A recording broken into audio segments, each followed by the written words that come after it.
The little girl's trembling hand reached for the broom. No one breathed as she dragged it across the marble floor, then whispered, barely audible, "Thank you." The room fell completely silent.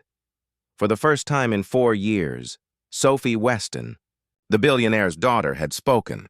Her father, Charles Weston, dropped his glass, the shatter echoing through the massive hospital-like mansion. What did you just say?" he whispered, stepping forward. His voice cracked, the voice of a man who had spent fortune after fortune chasing something money couldn't buy. Across from him stood Elias Brooks, the middle-aged street cleaner in a faded blue uniform, hands rough from years of hard work. His eyes widened as he realized what had just happened. She spoke," he stammered, looking at the child with disbelief. Charles sank to his knees, tears filling his sharp blue eyes. His expensive Italian suit suddenly felt heavy and useless. "Say it again, sweetheart," he begged softly. But Sophie only smiled, clutching the small silver pendant Elias had given her earlier, a tiny angel that hung on a frayed string. That moment had been born from desperation, not science. Weeks earlier, Charles Weston was known as the man who could buy anything: luxury, power, influence, except his daughter's voice. Since losing her mother in a tragic accident at age 5, Sophie hadn't spoken a single word. Every doctor, therapist, and specialist had failed. Her silence had become a fortress, and Charles had spent millions trying to tear it down. The Weston mansion was filled with sterile luxury, 20,000 square feet of emptiness. Charles's days blurred between meetings and medical consultations, while Sophie sat by her window, watching the street below where a group of workers swept dust and leaves. She found peace in their rhythm, the quiet, steady movement of a man who never looked rushed, who sometimes glanced up at her window and waved with a smile. That man was Elias Brooks. Elias was no doctor. He was a widower, a former mechanic who had lost his own daughter to pneumonia years ago. Cleaning the streets near Weston's estate wasn't glamorous, but it was honest work. And though the world barely noticed him, he noticed everyone, especially the lonely little girl who never smiled. One gray morning, as Elias cleaned near the mansion gates, he saw Sophie standing behind them, pale and distant, holding a stuffed rabbit. She didn't speak, only watched. He smiled gently and said, "Morning, sunshine. The world looks better when you smile, you know." She blinked but didn't smile. Still she stayed. Day after day their silent exchange grew, a wave, a nod, a small doodle she'd hold up on a notebook.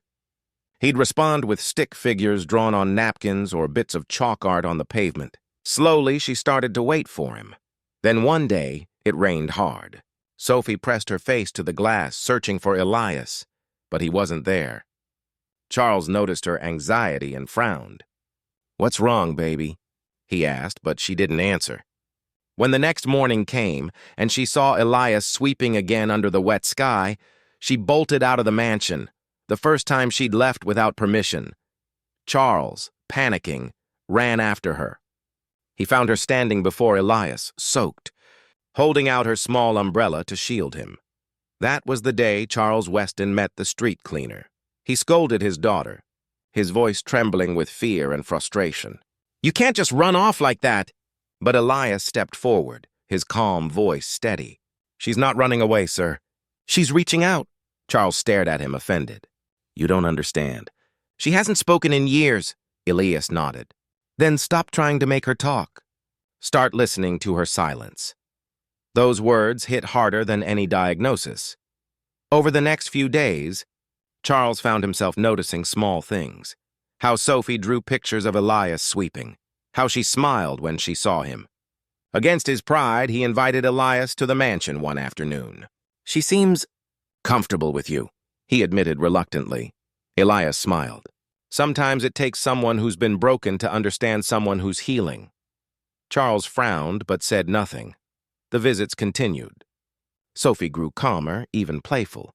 Elias would sit on the floor beside her, telling stories in a soft voice about his late daughter, not to make her talk, but to remind her she wasn't alone in her pain. One day, Sophie tugged on his sleeve and handed him a crumpled drawing, a picture of a man sweeping under a rainbow. He smiled. "That's beautiful, Sophie." And that's when she picked up his broom. The sight of her holding it, mimicking his gentle sweeping motion, filled the air with something unspoken. Charles watched from the doorway, tears threatening to fall. Elias whispered, "You can let go of the pain, sweetheart. You're safe here." And then, like sunlight breaking through storm clouds, Sophie whispered, "Thank you."